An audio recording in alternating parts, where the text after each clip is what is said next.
Bismillahirrahmanirrahim. Assalamualaikum warahmatullahi wabarakatuh. Saya ucapkan kepada pensyarah dan juga rakan-rakan yang saya kasihi sekalian.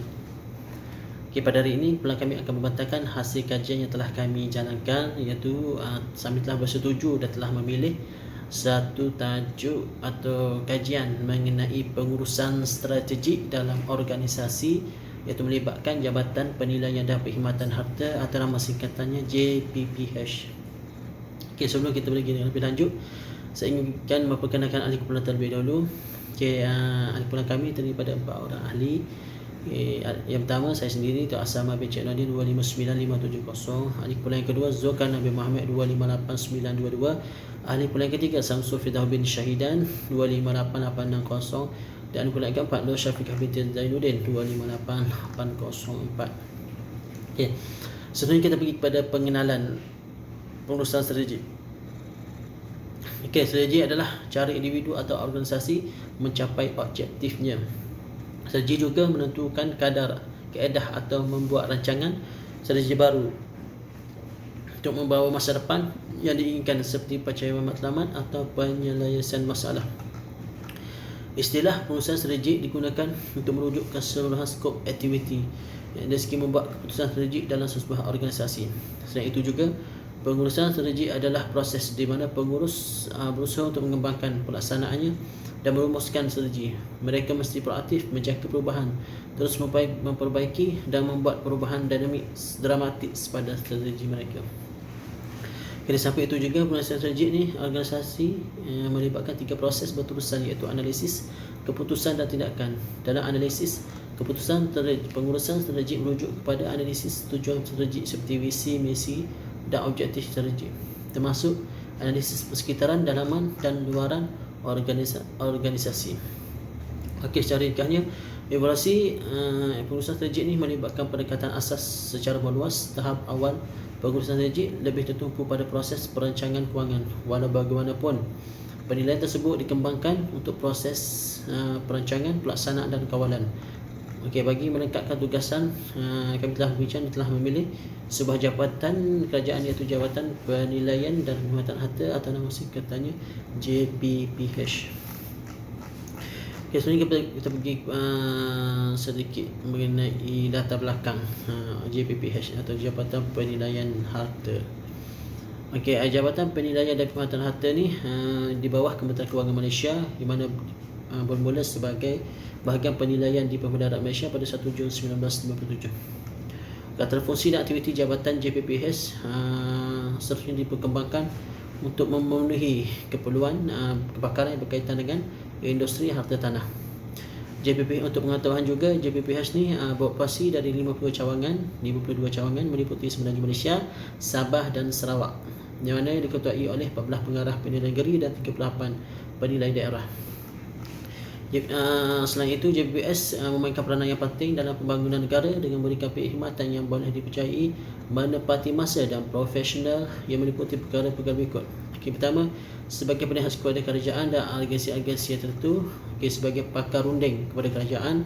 Lepas tu seterusnya untuk membantu Menteri Kewangan, seterusnya mengumpul, menerbit, menyebarkan informasi mengenai harta tanah, menjalankan penyelidikan dan pembangunan berkaitan harta tanah, dan memberi latihan dan bidang berkaitan dengan penilaian harta tanah. Apa yang saya dapat simpulkan secara keseluruhannya ni, JPPH merupakan pintu maklumat dan saluran utama interaktif untuk menyalurkan pelbagai maklumat terkini serta beberapa perkhidmatan atas talian dan mobil kepada orang awam dan pelanggan. Kuasa aktiviti utama jabatan dimuatkan secara tersusun meliputi 3 perkara, iaitu penilaian dan perkhidmatan harta, informasi harta tanah serta latihan dan penyelidikan harta tanah, yang mana dikendalikan oleh ISPEN, iaitu Institut Penilaian Negara. Seterusnya kita pergi pada isu pelaksanaan perusahaan strategik dalam Jabatan Penilaian dan Perkhidmatan Harta JPPH. Melihat isu pelaksanaannya dalam JPPH, penemuan kajian berikut dapat menggambarkan kemampuan organisasi untuk melaksanakan pengurusan strategik. Sebagai contoh pertama yang dapat diambil penemuan kajian oleh Jabatan JPPH terhadap 50 cawangannya meliputi semenanjung Malaysia, Sabah dan Sarawak, mengusulkan agar organisasinya menyediakan perancangan yang strategik dan fokus untuk memastikan bahawa sasaran yang diharapkan dapat direalisasikan. Kita tengok kajian oleh Marzita dan Sufyan 2002, di mana kajian ini telah dilakukan terhadap penilaian daerah di seluruh Malaysia, itu menggunakan kaedah soal sidik dan temu ramah. Dapatan menunjukkan bahawa kekuatan organisasi JBS di setiap daerah terletak pada kepimpinan pengurus atau pentadbir serta komitmen masing-masing terhadap pengusaha strategi. Menurut mereka, aspek kelemahan, kekuatan, peluang dan ancaman perlu diberi perhatian oleh pihak JBPS. Sementara itu, terdapat kajian yang dijalankan di 52 cawangan JBPS meliputi 9 Malaysia, Sabah dan Sarawak, yang mana dikotai oleh 14 penilaian negeri dan 38 penilaian daerah. Hasil kajian menunjukkan bahawa pengurus atau pentadbir menghadapi masalah seperti pemahaman, komitmen dan sokongan dalam melaksanakan pengurusan strategik dan organisasi. Di samping itu juga, komitmen serta organisasi adalah perkara yang diperlukan dalam menjayakan penerapannya dalam organisasi.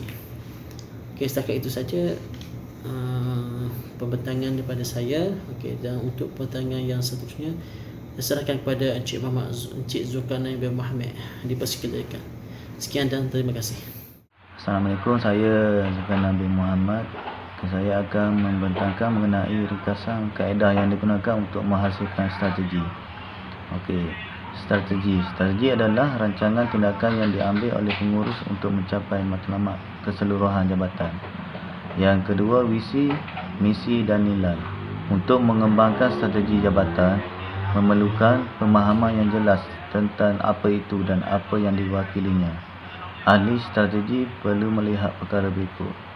Yang pertama, visi. Apa yang ingin dicapai pada masa depan, 5 hingga 10 tahun. Yang kedua, penyataan misi. Apa pengurusan jabatan dan bagaimana ia menarik perhatian orang. Kemudian nilai. Nilai adalah kepercayaan asas organisasi yang menunjukkan komitmen dan etika. Seterusnya, proses analisis strategik. Infografik berikut menunjukkan proses analisis strategik. Terdapat beberapa proses analisis strategi. Yang pertamanya, lakukan analisis persekitaran mengenai strategi semasa. Bermula dari awal, jabatan perlu melengkapkan analisis persekitaran mengenai strategi semasa. Pertimbangan persekitaran dalaman merangkumi isu-isu seperti ketidakcakapan operasi, semangat pekerja dan kekurangan dari masalah keuangan. Yang kedua, menentukan keberkesanan strategi yang ada. Tujuan utama analisis strategi adalah untuk menentukan keberkesanan strategi semasa di tengah persekitaran pengurusan yang berlaku. Yang ketiga, merangka rancangan.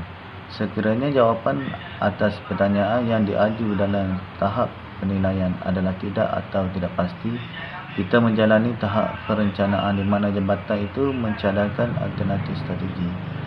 Yang keempat, mencadangkan dan melaksanakan strategi yang paling sesuai. Setelah menilai semua kemungkinan strategi alternatif, kami memilih untuk menerapkan strategi yang paling menguntungkan dan secara kuantitatif. Setelah menghasilkan cadangan, kami mengulangi keseluruhan proses secara berulang. Seterusnya, tahap strategi. Dalam strategi melibatkan 3 tahap dari segi skop. Yang pertama, tahap korporat. Pada tahap tinggi, strategi korporat melibatkan keputusan strategi peringkat tinggi yang akan membantu jabatan mengekalkan kelebihan daya saing dan tetap menguntungkan di masa hadapan. Yang kedua, tahap pengurusan. Pada tahap strategi adalah keputusan peringkat pengurusan. Strategi peringkat pengurusan memberi tumpuan kepada kedudukan pasaran untuk membantu jabatan memperoleh kelebihan daya saing dalam kementerian sendiri atau kementerian lain. Yang terakhirnya, tahap fungsi. Mereka memfokuskan pada aktiviti di dalam dan di antara fungsi yang berbeza, yang bertujuan untuk meningkatkan kecekapan keseluruhan pengurusan. Strategi ini difokuskan pada fungsi dan organisasi tertentu. Seterusnya, saya serahkan kepada kawan saya. Assalamualaikum dan selamat sejahtera. Saya Nur Syafiqah binti Zainuddin, nombor matrik 258804, akan membentangkan cadangan penambahbaikan strategi di JPPH. Cadangan penambahbaikan strategi yang boleh dilakukan oleh JPPH ialah jadikan prosedur organisasi lebih formal, Lakukan prosedur terlebih dahulu eksekutif di organisasi yang menggunakan prosedur formal yang nampaknya lebih berpuas hati dengan rancangan strategik tanpa mengira siapa yang bertanggungjawab dalam membuat keputusan. Terdapat pelbagai teknik untuk dipilih. Cara yang paling sesuai untuk pelbagai cara dapat dilakukan oleh organisasi. Buat peta proses untuk mendokumentasikan proses yang dilakukan. Tetapkan prosedur secara berkala dan konsisten. Seterusnya ialah tentukan kriteria untuk membuat keputusan.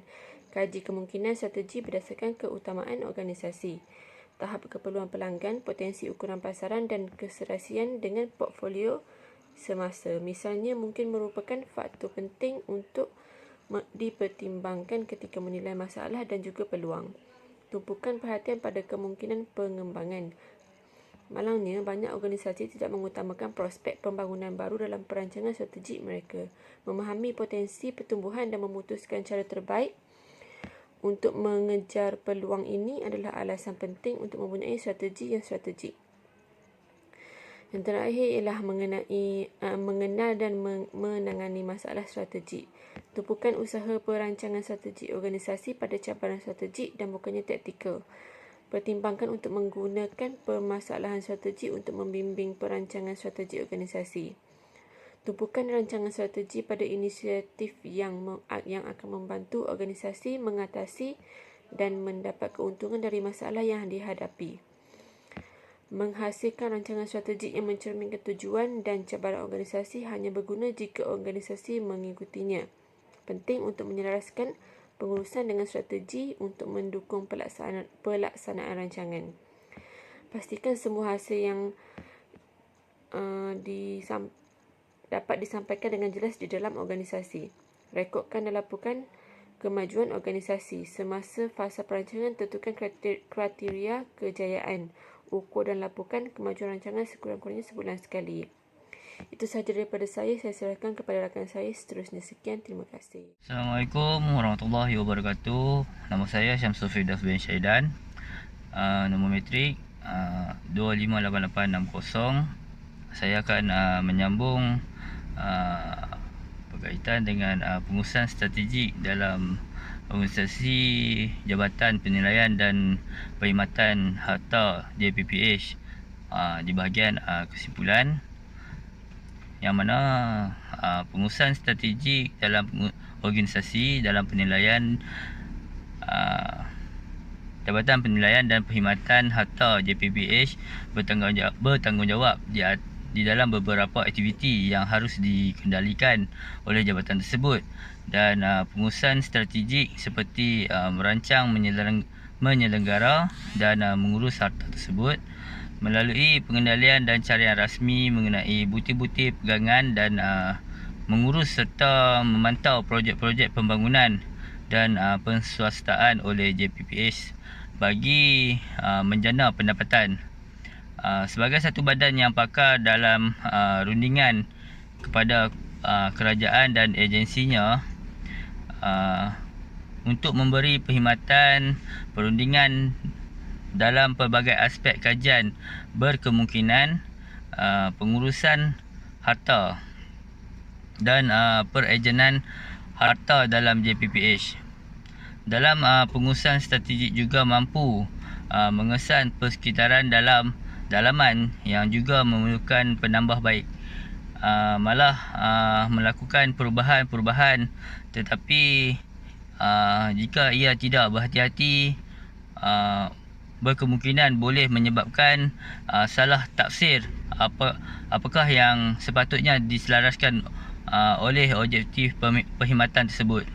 Dapat disimpulkan di sini bahawa pengurusan strategik dalam organisasi seperti JPPH sangat penting dalam aktiviti yang dikendalikan bagi mengekalkan mutu perkhidmatan jabatan tersebut untuk memberi perkhidmatan yang efisien kepada masyarakat. Perhatian secara terperinci dan pemantauan prosedur selama fasa yang dijalankan dapat melakukan perubahan-perubahan dengan cepat, dan jika pengurusan strategik dilaksanakan tepat pada waktunya.